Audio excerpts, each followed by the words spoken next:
అలాగే మజ్జిగ. ఇక కాఫీ, టీల బదులుగా ఏదన్నా తాగాలనిపిస్తే పల్చని మజ్జిగమ్మ. ఒక కప్పు పెరుగుకి 8 కప్పుల నీళ్లు కలిపి బాగా చిలికి ముందరే చిలకాలి. నీళ్లు పోసాక చిలికితే కుదరదు కనుక ఒక పెరుగుని కొంచెం నీళ్లు పోసి చిలికి మొత్తం మీద 8 కప్పుల నీళ్ళు దాకా పోయాలి.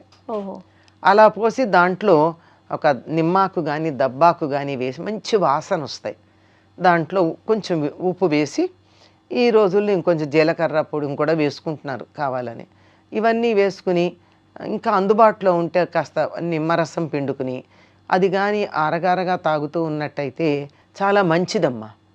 అందుకే అసలు ఒకప్పుడు ఏమనేవారంటే ఈ మజ్జిగని దాహం అనేవారు.